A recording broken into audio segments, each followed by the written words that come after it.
Selamat datang kembali di channel 1000 Pemikiran Bijak. Teman-teman yang terhormat, dalam hidup ini kita semua tentu mengagumi kebijaksanaan dan tidak menyukai kebodohan, bukan? Kita tidak suka dianggap sebagai orang bodoh dan kita semua berusaha untuk menjadi lebih bijaksana, berakhlak mulia, dan bersemangat. Namun, dalam perjalanan hidup, manusia tidak akan pernah bisa lepas dari yang namanya kesalahan atau kebodohan. Pertanyaannya hanyalah, bodoh dalam hal apa, bagaimana, dan kapan? Mungkin kebodohan ini juga bisa tumbuh seiring bertambahnya usia, karena semakin tua seseorang, semakin besar pula potensi kesalahan yang bisa dibuat dan dicela oleh banyak orang. Tapi, ada beberapa hal yang sebaiknya hanya kita alami saat muda. Ketika memasuki usia senja, ada 3 kebodohan besar yang harus kita hindari jika tidak ingin menyesal di kemudian hari. Apa sajakah itu? Mari kita simak dan renungkan bersama di 1000 Pemikiran Bijak. Pastikan tonton sampai akhir, karena akan ada banyak pelajaran berharga yang terungkap. Yang pertama, menghabiskan uang untuk membangun rumah yang terlalu besar. Ini adalah kisah nyata dari Pak Budi Santoso yang sekarang tinggal di Jakarta tentang kesalahannya membangun rumah yang tidak sesuai dengan kondisi keluarganya. Sebelum ayah saya meninggal, beliau membagikan sedikit warisan untuk anak-anaknya. Uang pemberian ayah saya gunakan untuk membeli sebidang tanah seluas 120 meter persegi di sebuah gang kecil di daerah Jakarta Selatan. Saya membelinya pada tahun 2005 dengan harga sekitar 500 juta rupiah. Awalnya, saya berencana menjualnya kembali jika harganya naik, karena saat itu saya masih tinggal bersama orang tua di sebuah rumah sederhana seluas 30 meter persegi. Kakak-kakak saya semua sudah berkeluarga dan punya rumah sendiri, hanya saya yang masih tinggal bersama ibu. Pada tahun 2010, saya akan menikah. Tanah yang saya miliki tak kunjung laku dengan harga bagus, jadi saya memutuskan untuk membangun rumah di atasnya. Saya merasa tinggal bertiga di rumah 30 meter persegi akan sangat sempit, apalagi nanti kalau kami punya anak. Selain itu, saya benar-benar tidak suka dengan lingkungan tetangga di sini. Kesadaran sosialnya rendah, mereka suka minum-minum sampai malam, dan setiap kali mabuk, mereka selalu mengganggu jalanan gang yang sempit. Pekerjaan saya adalah desainer grafis, tapi saya tidak suka kerja kantoran, jadi penghasilan saya tidak seberapa. Di tahun 2010, gaji saya hanya sekitar 4-5 juta rupiah sebulan, cukup untuk jajan saja. Ibu saya punya uang pensiun dan beberapa kamar kosan, jadi beliau masih menanggung biaya makan saya. Saya selalu punya mimpi untuk membuka usaha sendiri, tapi tanah itu tak kunjung terjual. Kadang-kadang jika ada keperluan mendesak, saya menggadaikan sertifikat tanah itu ke bank, tapi usaha saya belum juga berhasil. Ketika memutuskan untuk membangun, saya hanya punya uang sekitar 100 juta rupiah. Karena kekurangan dana, saya meminta bantuan ibu. Ibu menyarankan agar saya membangun di separuh lahan saja, dan separuhnya lagi dibuat kamar kontrakan untuk disewakan. Dengan begitu, saya bisa mendapat pemasukan beberapa juta setiap bulan, dan masih punya sisa uang untuk modal usaha. Tentu saja saya menolak, karena saya benci tinggal bersama orang lain. Saat saya berdiskusi dengan tukang bangunan, perkiraan biayanya sekitar 200 juta rupiah. Tapi setelah selesai, total biayanya membengkak hingga 500 juta rupiah. Untuk setiap perabotan, saya selalu ingin memilih yang kualitasnya terbaik. Awalnya, saya hanya berencana membangun 2 lantai, tapi kemudian saya putuskan untuk menambah 1 dak kecil di lantai 3 untuk ruang ibadah, tempat jemuran, dan meletakkan 1 set meja kursi batu untuk menikmati kopi di pagi hari. Dari total lahan 120 meter persegi, saya sisakan 30 meter persegi untuk halaman depan dan belakang. Lantai 1 terdiri dari ruang tamu, 1 kamar tidur untuk ibu, dan dapur. Lantai 2 ada 2 kamar tidur, 1 ruang kerja, dan 1 ruang olahraga kecil. Setelah rumah jadi, saya membeli beberapa perabotan lagi yang menghabiskan sekitar 50 juta rupiah. Ibu saya menarik semua tabungannya dan memberi saya 200 juta. Sisanya saya pinjam dari tante saya. Rumah itu dibangun selama berbulan-bulan baru selesai. Setengah tahun kemudian, saya menikah. Ibu tidak mau tinggal bersama kami, katanya agar kami sebagai pasangan baru bisa lebih leluasa. Beliau juga sudah terbiasa dengan tetangga di rumah lama dan tidak ingin pindah. Akhir tahun 2013, anak kami lahir. Sampai sekarang, dia masih tidur sekamar dengan kami. Jadi, meskipun rumah kami besar, kenyataannya keluarga kami hanya beraktivitas di kamar tidur utama. Ruang kerja dan kamar tidur lainnya kosong melompong. Dapur hanya dipakai beberapa kali seminggu karena setiap akhir pekan kami sering pulang ke rumah ibu. Sarapan dan makan siang selalu di luar. Ruang tamu juga jarang sekali dipakai karena kami jarang di rumah, jadi siapa juga yang akan bertamu. Saat Lebaran, kami juga pulang kampung. Ruang olahraga pun tidak terpakai karena saya tidak suka berolahraga di rumah. Rumah kami punya 3 toilet, tapi kami sekeluarga biasanya hanya menggunakan 1. Kalau kondisi ekonomi kami mapan, rumah besar ini mungkin tidak akan jadi masalah. Tapi kenyataannya, penghasilan kami hanya cukup untuk kebutuhan sehari-hari. Rumah besar berarti tagihan listrik dan air yang mahal. Setiap bulan kami harus membayar lebih dari 1 juta rupiah untuk listrik dan air. Padahal kami hanya punya 1 AC di kamar tidur dan itu pun hanya dinyalakan beberapa jam saat akan tidur. Saya dan istri sibuk bekerja, baru pulang larut malam. Kalau harus membersihkan seluruh rumah, kami baru bisa istirahat jam 11 malam. Karena itu, kami biasanya hanya membersihkan kamar tidur dan ruang kerja, sehingga sisa rumah menjadi cukup kotor. Halaman di luar pun dibiarkan ditumbuhi rumput liar. Pada pertengahan tahun 2014, keluarga bibi saya mengalami masalah, dan saya terpaksa harus meminjam uang di bank untuk membantunya. Saya mengambil pinjaman selama 4 tahun dengan cicilan pokok dan bunga sekitar 4 hingga 5 juta rupiah setiap bulannya, membuat kondisi keuangan kami suami istri menjadi semakin sulit. Seringkali kami bertengkar karena kekurangan uang, dan meskipun usia kami sudah tidak muda lagi, kami tidak berani untuk menambah anak. Hingga saat ini, saya sudah hampir melunasi utang bank tersebut. Tetapi, jujur saja, saya tidak punya modal untuk memulai usaha. Karena tidak mencintai pekerjaan yang saya jalani, karir saya tidak pernah menanjak dan saya sudah berpindah kerja beberapa kali. Di usia 40 tahun, saya masih menjadi karyawan biasa. Kini, saya sedang meluangkan waktu untuk mengambil kursus ekonomi dan properti. Kami berencana untuk menjual rumah kami saat ini, membeli rumah yang lebih kecil untuk ditinggali, dan menggunakan sisa uangnya sebagai modal usaha. Memang, memulai bisnis di usia 40 tahun mungkin terasa sedikit terlambat, tetapi saya tidak ingin hidup saya terus-menerus terbelit dalam lingkaran setan kekurangan uang. Pak Harmawan, yang kini berusia 50 tahun dan tinggal di Jakarta, juga berbagi kisah hidupnya. Setelah lulus SMA, saya merantau ke Jakarta untuk mencari peruntungan. Di sana, saya menikah dengan seorang teman sekampung. 2 tahun setelah menikah, kami dikaruniai anak pertama dan berhasil membeli sebuah rumah seluas 30 meter persegi dengan 1 lantai dan sebuah mezanin. Pada tahun 2010, keluarga kami telah bertambah menjadi 5 orang. Saya dan istri, 2 anak perempuan, dan seorang anak laki-laki yang baru saja lahir. Merasa rumah sudah terlalu sempit, saya memutuskan untuk menggunakan seluruh tabungan kami untuk membangun sebuah rumah yang besar agar anak-anak bisa tinggal dengan nyaman. Kami membeli 2 kafling tanah seluas 80 meter persegi di pinggiran Jakarta, menyisakan sekitar 10 meter persegi untuk halaman, dan membangun rumah 4 lantai di atas sisa tanah seluas 70 meter persegi. Rumah itu memiliki total 5 kamar tidur, 1 untuk setiap anak, 1 untuk kami, dan 1 kamar cadangan untuk orang tua dari kampung yang datang berkunjung. Selain itu, ada juga ruang tamu, ruang makan, ruang keluarga, dan ruang ibadah. Saat itu, pikiran saya sangat sederhana. Hidup saya dulu susah dan harus tinggal di tempat yang sempit. Sekarang saya punya kemampuan, jadi saya ingin membangun kamar pribadi untuk setiap anak agar mereka bisa hidup lebih nyaman. Pembangunan rumah dan pembelian perabotan baru menghabiskan total 1,5 miliar rupiah.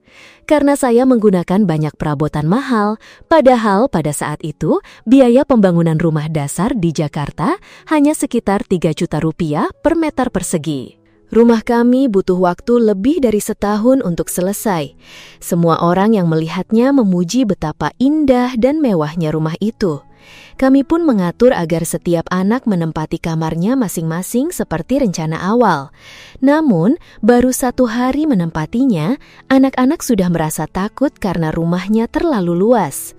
Kedua putri saya yang saat itu duduk di kelas 8 dan kelas 3 SMP memutuskan untuk tidur bersama di satu kamar agar lebih ramai.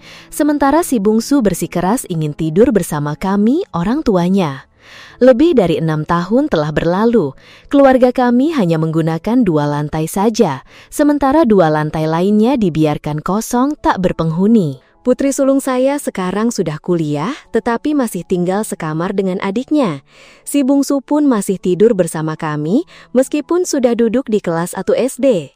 2 kali seminggu, saya dan istri harus naik untuk membersihkan 2 lantai di atas. Setiap kali, debu tebal sudah menutupi perabotan, dan sekali bersih-bersih bisa memakan waktu setengah hari. Kami hampir tidak punya waktu lagi untuk beristirahat. Kami khawatir, seiring bertambahnya usia, kami tidak akan punya tenaga lagi untuk membersihkannya. Anak-anak pun kelak akan dewasa, menikah, dan pindah rumah. 2 lantai di atas itu akan menjadi semakin sia-sia dan mubazir. Terkadang setelah selesai bersih-bersih, saya dan istri duduk terengah-engah sambil merenungi penyesalan kami. Andai saja dulu kami membangun rumah secukupnya, kami pasti tidak perlu menjual rumah lama kami yang seluas 30 meter persegi itu. Sekarang kami bisa hidup lebih santai dan mendapatkan penghasilan tambahan dari uang sewa. Dengan membangun rumah yang lebih kecil, sisa uangnya bisa kami investasikan pada hal-hal lain yang jauh lebih produktif. Kini, kami justru membeli barang-barang hanya untuk dibersihkan tanpa bayaran setiap minggu. Belum lagi rumah yang luas membuat tagihan listrik dan air membengkak, serta pengeluaran untuk sabun dan pembersih yang jauh lebih boros dibandingkan rumah kecil. Anda lihat, banyak orang mengerahkan seluruh harta, uang, dan tenaga mereka untuk membangun sebuah rumah yang megah dan luas, seolah-olah itu adalah karya terhebat dalam hidup mereka. Mereka rela tidak makan enak, tidak membeli pakaian bagus, tidak berani berbelanja, dan tidak menikmati hidup, hanya demi mengumpulkan cukup uang untuk membangun istana impian. Namun mereka lupa, semegah apapun rumah itu, kita hanya butuh ruang 2 meter persegi untuk berbaring dan beristirahat, bahkan hingga saat kita menutup mata selamanya. Lantas, apa gunanya kemegahan jika tidak menambah apa-apa selain kekhawatiran dan kerepotan? Rumah yang kecil namun hangat jauh lebih baik daripada rumah yang luas namun sepi, sunyi, dan tanpa jiwa. Rumah seharusnya melayani kita, bukan kita yang menjadi budaknya. Oleh karena itu, di usia senja, tidak perlu memaksakan diri habis-habisan untuk membangun rumah besar. Cukuplah membangun sesuai dengan kebutuhan dan kemampuan finansial yang ada. Karena terkadang memaksakan diri secara berlebihan justru bisa berakibat fatal. Yang kedua, memberi terlalu banyak kepada anak-anak. Dengan pola pikir khas orang Asia, para orang tua yang memasuki usia senja seringkali secara proaktif memberikan aset yang telah mereka kumpulkan seumur hidup kepada anak-anak mereka, dengan harapan anak-anak akan memiliki kehidupan yang lebih baik. Pasangan suami istri Ibu Wati memiliki 8 orang anak, 6 laki-laki, 2 perempuan, dan memiliki 2 buah rumah. Mereka berencana untuk menjual salah satu rumah dan membagi uangnya secara merata kepada anak-anak mereka. Rumah yang satunya lagi diserahkan kepada anak sulung mereka, Pak Tono, 56 tahun, untuk dijaga dan dijadikan sebagai rumah pusaka tempat keluarga berkumpul. Sebagai gantinya, Pak Tono harus memberikan sejumlah uang kompensasi kepada ke-7 adiknya. Tak lama setelah itu, pasangan sepuh itu pun meninggal dunia. Sebuah rumah milik Ibu Wati terkena proyek penggusuran dan mendapatkan ganti rugi sebesar 8 miliar rupiah. Setelah menerima uang tersebut, beliau membagikannya secara merata kepada anak-anaknya dan menyimpan 1 miliar untuk hari tuanya. 1 rumah yang tersisa, Ibu Wati berikan kepada putra sulungnya, Bambang, seperti yang telah disepakati sebelumnya. Ibu Wati menyampaikan niatnya untuk tinggal bersama setiap anaknya selama 1 bulan untuk merasakan curahan kasih sayang dari mereka semua. Niat baik ini pun didukung oleh anak-anaknya. Di sisi lain, setelah ke-7 anaknya menerima uang warisan, ada yang menabung untuk membeli rumah, ada yang menggunakannya untuk modal usaha, dan ada juga yang menghabiskannya begitu saja. Sejak saat itu, konflik pun mulai muncul di antara mereka. Ke-7 adiknya merasa bahwa ibu mereka pilih kasih, memberikan bagian rumah yang lebih besar kepada kakak tertua mereka, sehingga mereka menolak menandatangani surat penyerahan rumah kepada Bambang. Meskipun Bambang sudah mencoba membujuk dengan memberikan uang tambahan, usahanya sia-sia. Sehingga ia membawa masalah ini ke pengadilan, menuntut agar adik-adiknya memenuhi tanggung jawab mereka. Ke-7 adiknya pun mengajukan syarat, mereka baru akan menandatangani surat itu jika Bambang bersedia merawat ibu mereka sepenuhnya. Dan jika Ibu Wati tinggal di rumah adik-adiknya, Bambang harus memberikan uang saku sebesar 3 juta rupiah setiap bulan. Kakak tertua kan sekolahnya tinggi, gajinya besar, dan sudah diberi rumah oleh ibu, jadi dia yang harus bertanggung jawab. Kami sekarang juga harus mengurus anak dan keluarga kami sendiri. Begitulah pandangan ke-7 adiknya. Demi mendapatkan surat-surat rumah itu, Bambang pun setuju untuk merawat ibunya, dan keputusannya disetujui oleh pengadilan. Namun karena tidak akur dengan menantu perempuannya, selama 2 tahun terakhir, tempat tinggal Ibu Wati menjadi tidak menentu. Beliau merasa tidak nyaman, sesak, dan seperti anak kecil yang ditelantarkan. Beliau ingin kembali tinggal bersama putri bungsunya, tetapi merasa sungkan karena kondisi ekonominya yang sulit. Apalagi putrinya itu tidak lagi diberi uang bulanan oleh Bambang. Menjelaskan situasi ini, Bambang berkata, "Tahun-tahun sebelumnya, saya rutin mengirim 3 juta setiap bulan untuk si bungsu. Tapi ternyata ibu tidak dirawat dengan baik, jadi sekarang saya hentikan." Terlunta-lunta dari rumah anak laki-laki ke rumah anak perempuan, dimanapun selalu ada masalah. Seringkali karena sedih dan bosan, Ibu Wati berkelana tanpa tujuan, terkadang meminta-minta makanan, dan malam harinya menumpang tidur di masjid. Sungguh sebuah kelelahan yang luar biasa. Waktu muda, saya dan suami bekerja keras, menabung agar anak-anak kami punya bekal. Sekarang mereka sudah berkeluarga, saya sudah tua. Melihat mereka saling iri hati seperti ini, rasanya sedih sekali, curhat Ibu Wati. Meski begitu, beliau mengaku tidak menyesali keputusannya membagi harta, hanya sangat sedih dengan perlakuan anak-anaknya terhadapnya. Orang tua memang selalu ingin melindungi anak-anaknya semampu mereka, tetapi jika anak-anak sudah dewasa dan harus mandiri namun masih terbiasa bergantung, takut pada kerasnya kehidupan, maka saat orang tua tiada, mereka hanya akan menjadi beban bagi masyarakat. Sekalipun rasa sayang itu begitu besar, orang tua harus membiarkan anak-anaknya merasakan jatuh bangun dan berjuang di jalan hidup mereka. Hanya dengan cara itulah, anak-anak akan memiliki kesempatan untuk tumbuh dewasa.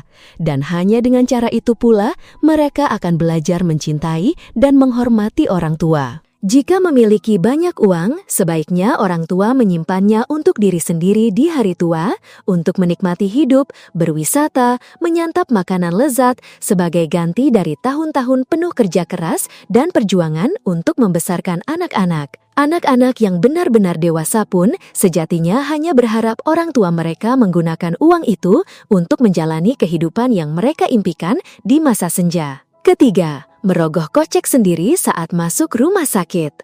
Tubuh adalah modal revolusi. Pepatah ini tidak akan pernah lekang oleh waktu. Banyak orang menukar kesehatan mereka demi segalanya sebelum usia 60 tahun, hanya untuk kemudian menukar segalanya demi mendapatkan kembali kesehatan setelah usia 60 tahun. Ada keluarga yang hanya terdiri dari seorang ibu dan seorang anak, namun masa tua sang ibu jauh dari kata tenang dan damai. Sang anak tidak menjalankan baktinya dengan baik.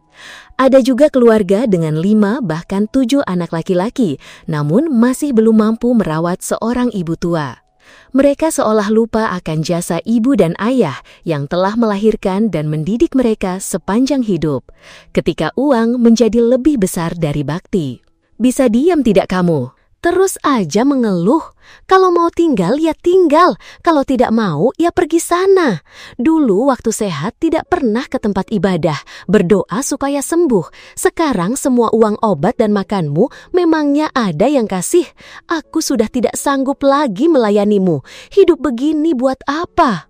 Kata-kata pedas dan tak berperasaan itu terus meluncur dari mulut Surya, anak dari Ibu Laras. Ibu Laras sudah berusia lebih dari 70 tahun, sakit-sakitan, sehingga selama 2 tahun terakhir beliau tidak bisa lagi membantu pekerjaan rumah tangga Surya dan istrinya. Merasa harus merawat, menyuapi, dan membelikan obat untuk Ibu Laras adalah beban yang berat dan mahal, Surya tak henti-hentinya memaki ibunya, menganggap Ibu Laras sebagai utang yang membebani pundaknya dan istrinya. Merasa harus merawat, menyuapi, dan membelikan obat untuk Ibu Laras adalah beban yang berat dan mahal, Surya tak henti-hentinya memaki ibunya, menganggap Ibu Laras sebagai utang yang membebani pundaknya dan istrinya. Ibu Laras terbaring tak berdaya, seolah jasad tanpa jiwa, karena rasa sakitnya yang semakin menjadi-jadi. Semakin hari, Surya dan istrinya semakin menelantarkan ibu mereka. Obat-obatan dan makanan tidak teratur. Surya hampir tidak pernah membelikan obat untuk Ibu Laras karena merasa sayang uang. Makanan sehari-harinya hanyalah semangkuk bubur encer dengan garam. Kondisi Ibu Laras pun semakin parah. Khawatir ibunya akan terbaring sakit lama sebelum meninggal dan merepotkan mereka, pasangan suami istri ini tega melakukan perbuatan durhaka, yaitu memberikan ibunya obat tidur. Ibu Laras pun meninggal dunia. Saat suara tangisan dan alunan musik duka terdengar, saat itulah kebenaran di balik kematian cepat Ibu Laras terungkap. Surya dan istrinya harus hidup dalam rasa malu dan aib menjadi cemoohan orang-orang di sekitar mereka. Satu ibu bisa merawat 10 anak, tetapi 10 anak belum tentu bisa merawat satu ibu. Pepatah ini adalah kenyataan, bukan sekadar kata-kata yang dilebih-lebihkan. Kisah-kisah menyedihkan seperti ini masih banyak terjadi di berbagai pelosok desa.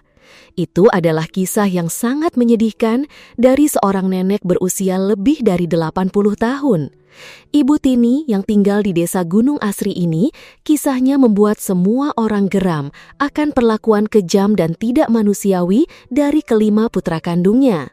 Sejak tahun 1993, semua anak Nenek Tinah telah berkeluarga dan hidup mapan. Nenek Tinah tinggal bersama Haryo, putra bungsunya, dan istrinya di rumah warisan leluhur. Namun, pada tahun 1996, setelah semua harta dan hasil panen milik sang nenek habis mereka gunakan, konflik antara ibu dan anak pun mulai muncul. Pasangan suami istri itu merasa ibu mereka tidak lagi bisa membantu apa-apa dan simpanan hari tuanya pun sudah ludas. Mereka takut jika suatu saat ibunya jatuh sakit, semua bebannya akan menimpa mereka, sehingga mereka mulai menolak tanggung jawab untuk merawatnya. Tak kalah kejam, istri Haryo setiap hari mencaci maki ibu mertuanya. Dasar benalu, cuma numpang makan saja, tidak ada untungnya. Anak pertamamu, anak keduamu, mereka semua kaya raya. Kenapa tidak mereka saja yang menjemputmu? Jangan menyusahkan kami di sini. Nenek Tinah hanya bisa menelan ludah dan diam, hatinya hancur berkeping-keping menahan pahit dan sedih. Jika ia menceritakannya, seluruh desa akan menertawakannya. Selama bertahun-tahun, sang nenek hidup dalam siksaan, caci maki, dan perlakuan kejam dari putra bungsu dan menantunya. Pada akhir tahun 2000, putra-putra Nenek Tinah berkumpul untuk membahas pembagian jadwal merawat ibu mereka. Mereka sepakat bahwa setiap orang akan merawat sang ibu selama 6 bulan dan begitu seterusnya secara bergiliran hingga sang ibu meninggal dunia. Namun, karena nasib malang di usia senja, kondisi Nenek Tinah memburuk dengan sangat cepat. Tak lama kemudian, anak-anaknya kembali saling dilempar tanggung jawab merawat ibu mereka kepada si bungsu, Haryo. Alasannya, karena Haryo dan istrinya yang mewarisi seluruh harta peninggalan orang tua, maka merekalah yang paling bertanggung jawab. Setelah perdebatan panjang, mereka akhirnya sepakat untuk membangun sebuah gubuk kecil dari dedaunan di sudut kebun rumah si bungsu untuk Nenek Tina. Lalu, setiap bulan, masing-masing anak akan menyumbang sedikit uang untuk biaya hidup ibu mereka. Namun, sumbangan itu seringkali hanya berupa beberapa kilogram beras dan beberapa ribu rupiah saja setiap bulannya. Saat sakit atau kelaparan, sang nenek tetap harus bergantung pada belas kasihan putri dan menantu laki-lakinya. Setelah menceritakan kisah pilu di penghujung hidupnya, suara Nenek Tina tercekat. Di dunia ini, adakah orang yang nasibnya semalang saya? Sungguh sebuah kesialan. Seringkali saat merasa putus asa, saya hanya ingin menenggak racun dan mati dengan tenang. Tapi saya tidak bisa melakukannya karena takut akan gunjingan orang dan karma di kehidupan selanjutnya. Sebenarnya, sudah berkali-kali organisasi masyarakat setempat, para tokoh masyarakat, dan tetua desa mencoba menasehati dan bahkan memperingatkan perilaku durhaka putra dan menantu Nenek Tina. Tetapi semua itu tidak membuahkan hasil. Akhirnya, masalah keluarga mereka seolah menjadi jalan buntu yang tak bisa lagi dicampuri oleh warga desa.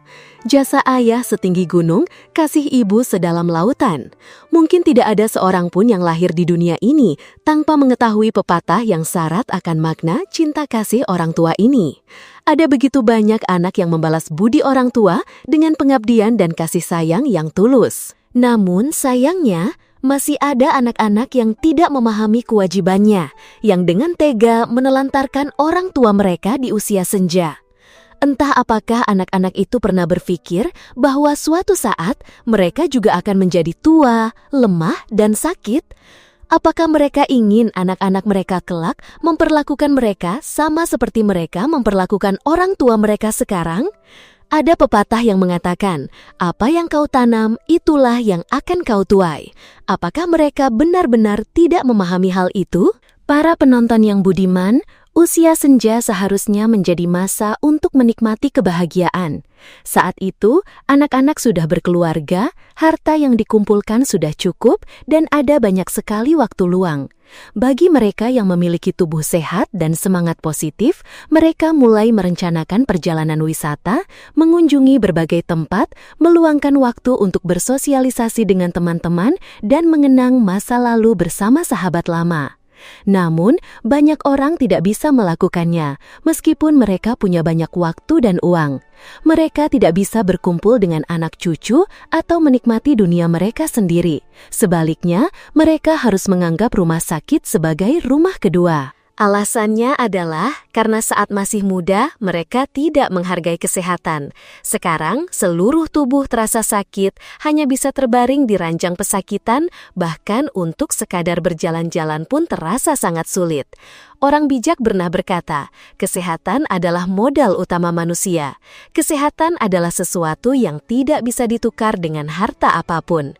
Uang yang habis masih bisa dicari, tetapi kesehatan yang hilang berarti kehidupan pun akan sirna. Jangan pernah menjual kesehatanmu demi uang, karena sebanyak apapun uang yang kau miliki, jika tidak ada kesehatan, uang itu hanya akan habis untuk membayar biaya rumah sakit, dan hidup tidak akan pernah bisa bahagia. Dan sebagai penutup segmen kali ini, mari kita simak bersama sebuah kisah berjudul Kisah Sertifikat Penuh Kasih Sayang. Ibu Lastri adalah seorang gadis yang sudah lewat usia untuk menikah. Meskipun tidak terlalu cantik, dengan postur tubuh yang proporsional dan wajah yang manis, ia termasuk salah satu gadis yang enak dipandang di desanya. Namun entah mengapa, ia tidak pernah mau menikah. Ia menolak lamaran dari banyak pemuda gagah dari desa sendiri maupun desa tetangga, hingga akhirnya masa mudanya berlalu begitu saja diiringi helaan napas panjang kedua orang tuanya. Hati Ibu Lastri yang seakan telah membeku kembali berdebar di usianya yang ke-53 tahun saat Bapak Tulus hadir dalam hidupnya. Beliau adalah seorang pensiunan kolonel tentara yang telah menduda dari desa sebelah. Ibu Lastri sendiri tidak yakin apakah itu cinta, tetapi ia menerima pinangan Bapak Tulus. Tak lama setelah melihat tatapan hangat pria itu, kabar pernikahan mereka menyebar cepat ke seluruh penjuru desa, menjadi topik hangat di antara para tetangga. Ada yang ikut bahagia karena akhirnya Ibu Lastri memiliki teman berbagi di usia senja. Namun, tidak sedikit pula yang mencibir. Sudah setua itu, tidak bisa punya anak lagi, kenapa tidak menikmati hidup sendiri saja, malah mau repot-repot mengurus orang lain, dasar aneh. Di suatu hari yang cerah, Ibu Lastri pindah ke desa Bapak Tulus. Sebuah acara makan-makan sederhana diadakan untuk keluarga terdekat dari kedua belah pihak sebagai perkenalan. Sebelum berangkat, kakak ipar Ibu Lastri memakaikan sebuah kalung emas seolah menjadi bekal dan kenang-kenangan sesuai adat di kampung mereka. Dengan mata berkaca-kaca, ia berbisik, "Kalau di sana hidupmu baik, syukurlah. Tapi kalau tidak, pulanglah kembali kepada kami. Kakak dan para keponakanmu selalu ada untukmu." Dengan tangan gemetar, Ibu Lastri menyalakan dupa di depan altar, di samping foto almarhumah istri pertama Bapak Tulus. Semua orang mengangkat gelas sebagai tanda sukacita, dan semua prosesi adat dianggap selesai. Sebelum dan sesudah hari itu, Bapak Tulus sebenarnya sudah beberapa kali mengajak Ibu Lastri untuk mendaftarkan pernikahan mereka secara resmi agar memiliki status hukum yang jelas. Namun, Ibu Lastri hanya tersenyum dan menolaknya dengan halus. "Sudah setua ini, Pak, buat apa mendaftar nikah? Nanti ditertawakan anak-anak muda." Sejak saat itu, waktu pun berlalu dan topik pendaftaran pernikahan itu tak pernah diungkit lagi. Bapak Tulus dan Ibu Lastri tinggal di sebuah rumah 2 lantai yang dibangun sebelum tahun 2000, tepat di pinggir jalan utama antar desa. Dulu mungkin tanah di sana tidak seberapa harganya, tetapi sejak harga tanah meroket karena banyak orang kota yang pindah ke desa, bidang tanah milik Bapak Tulus yang luas dan strategis itu menjadi incaran banyak orang. Hampir setiap hari ada saja yang datang membujuk mereka untuk menjual tanahnya per kafling. Namun, Bapak Tulus hanya menanggapinya dengan senyuman. Baginya, tanah itu adalah warisan orang tua yang tak ternilai dan ia tidak punya niat sedikit pun untuk menjualnya. Kedua anaknya, satu laki-laki dan satu perempuan, meskipun tidak kaya raya, keduanya memiliki pekerjaan dan kehidupan yang mapan di kota. Sesekali mereka pulang untuk menjenguk dan memberi ayahnya sedikit uang saku. Di pekarangan yang luas, Bapak Tulus dan Ibu Lastri beternak ayam dan menanam sayur. Dengan gaji pensiun kolonel belasan juta rupiah sebulan, hidup mereka lebih dari cukup di desa. Uang tabungan yang dikumpulkan Ibu Lastri selama bertahun-tahun pun tak pernah mereka sentuh. Orang bilang nilai tanah itu bisa mencapai miliaran rupiah. Tapi bagi Bapak Tulus, bahkan jika nilainya 60 miliar sekalipun, itu tetaplah hanya sebidang tanah warisan. Meskipun begitu, sebagai orang yang selalu berpikir jauh ke depan, di dalam hatinya Bapak Tulus berniat suatu hari nanti, ia akan mengurus kembali surat-surat tanah itu. Jika ia tidak menikah lagi, mungkin ini tidak jadi masalah. Tapi sekarang situasinya berbeda. Ia hanya khawatir jika suatu saat ia tiba-tiba jatuh sakit atau meninggal dunia, Ibu Lastri akan menjadi pihak yang paling dirugikan. Ia pun memutuskan akan membagi 2 bidang tanah untuk kedua anaknya, dan sisa tanah beserta rumahnya akan diatasnamakan dirinya dan Ibu Lastri agar semuanya jelas dan adil. Namun, takdir berkata lain. Rencana mulia Bapak Tulus itu belum sempat terwujud ketika sebuah serangan stroke mendadak merenggut nyawanya. Ibu Lastri berteriak memanggil tetangga untuk membawanya ke rumah sakit, tetapi usahanya sia-sia. Bapak Tulus pergi untuk selamanya di usia 67 tahun, mengakhiri perjalanan 7 tahun lebih kebersamaan mereka tanpa sempat meninggalkan sepatah kata wasiat pun. Di tengah keterkejutan Ibu Lastri dan anak-anaknya, setelah semua urusan pemakaman selesai, suasana rumah masih diselimuti duka yang mendalam. Namun, anak-anak Bapak Tulus tidak bisa tinggal lebih lama di desa karena urusan pekerjaan. Putranya memegang tangan Ibu Lastri dan berkata, "Semua kami serahkan pada Bibi. Tolong urus sesajen dan doa untuk ayah. Akhir pekan nanti, kami akan pulang lagi." Lalu mereka pun kembali ke kota. Orang-orang di desa menatapnya dengan iba dan kasihan. Di belakangnya, bisik-bisik mulai terdengar. Sungguh, tidak ada yang lebih naif dari Ibu Lastri, menikah tanpa surat resmi, tidak punya anak pula, tanah dan semua harta atas nama suaminya. Mana mungkin anak-anaknya mau berbaik hati memberinya bagian, benar-benar malang nasibnya. Kakak iparnya, selang beberapa hari, kembali datang mengunjunginya. Setelah berbasa-basi sejenak, ia kembali mengungkit masalah yang sama. Sudah kakak bilang berkali-kali, tapi kamu tidak mau dengar. Apa susahnya pergi mendaftarkan pernikahan, mengurus surat tanah agar hakmu terjamin? Sekarang lihat, suamimu meninggal, kamu tidak dapat apa-apa. Sia-sia 7 tahun tenagamu habis hanya untuk jadi pembantu gratis bagi orang lain. Kakak bilang ya, lebih baik kamu pikirkan baik-baik dan segera pulang. Kita keluarga bisa saling menjaga, jangan sampai kamu diusir oleh anak-anaknya dari rumah itu, bikin malu keluarga saja nanti. Mendengar semua kata-kata itu, hati Ibu Lastri terasa seperti disayat sembilu. Ia berduka untuk Bapak Tulus yang pergi begitu cepat tanpa sepatah kata pun. Ia juga meratapi nasibnya sendiri yang selama bertahun-tahun hidup dalam kesendirian. Dan ketika ia pikir telah menemukan teman berbagi di sisa hidupnya, teman itu pun pergi meninggalkannya. Namun, yang lebih menyedihkan, sepertinya tak ada seorang pun di luar sana yang memahami duka kehilangannya yang mendalam. Semua orang hanya sibuk membicarakan harta warisan peninggalan Bapak Tulus. Berapa banyak yang akan ia dapat, bagaimana pembagiannya, atau apakah ia akan pergi dengan tangan hampa. Ibu Lastri menyalakan sebatang dupa, lalu menancapkannya di depan foto almarhum suaminya. Sudut matanya basah, ia menahan napas dalam-dalam. Ia teringat hari-hari singkat namun penuh kehangatan bersama Pak Budi. Meskipun tidak seromantis pasangan muda, kehidupan mereka selalu terasa hangat dan tentram. Sebagai seorang wanita yang cakap, Ibu Lastri selalu memastikan semua urusan rumah tangga beres. Ia juga menjaga hubungan baik dengan keluarga besar suaminya, bahkan dengan keluarga dari almarhumah istri pertama Pak Budi. Anak-anak Pak Budi, meskipun tinggal jauh, sesekali pulang membawa cucu-cucu mereka. Hatinya selalu menghangat setiap kali mendengar anak-anak kecil itu memanggil dengan riang, "Nenek, nenek." Bagi Ibu Lastri, semua itu sudah lebih dari cukup. Ia tidak pernah sekalipun berpikir untuk menikah dengan Pak Budi demi warisan tanah atau rumah.